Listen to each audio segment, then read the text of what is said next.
پوری دنیا میں ایک بھی قلعہ ایسا نہیں ہے جس میں سونے سے لدا ہوا اونٹ داخل نہ ہو سکے۔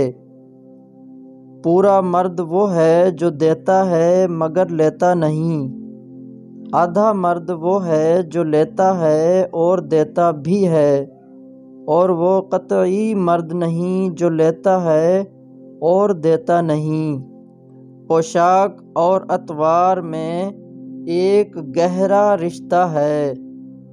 پیدائشی طور پر نہ کوئی بے قصور ہے اور نہ قصوروار، حالات ہی آدمیوں کو ان میں سے ایک بناتے ہیں۔ پیٹ بھرا ہوا ہو تو فاقے کی نصیحت کرنا آسان ہے۔ پیسہ قرض لے کر چکایا جا سکتا ہے، لیکن ہمدردی وہ قرض ہے جسے انسان کبھی نہیں چکا سکتا۔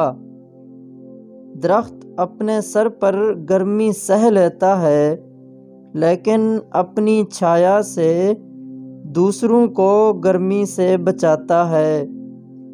بھرا پیٹ ایک بہت بڑا فسادی ہے اور فساد کی جڑ ہے۔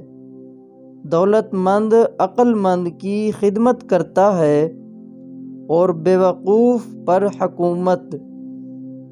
پانی سے جسم پاکیزہ ہوتا ہے اور دل سچائی سے پاک ہوتا ہے۔ ذہن علم سے، روح مذہب سے پاک ہوتی ہے۔ عورتیں ہمیشہ ان مردوں سے شادی کرنا پسند کرتی ہیں جو عزت، دولت، شہرت اور محبت دے سکے۔ پاکیزگیوں میں دولت کی پاکیزگی سب سے ارفع ہے، کیونکہ پاک وہی ہے جو دولت کو ایمانداری سے کماتا ہے، وہ نہیں جو خود کو مٹی اور پانی سے پاک کرتا ہے۔ تھوڑا سا جھوٹ انسان کو برباد کرنے کے لیے کافی ہے، جیسے دودھ میں ایک قطرہ زہر کا۔ ٹھوکریں صرف دھول ہی اڑاتی ہیں، دھرتی سے فصل نہیں اگاتی۔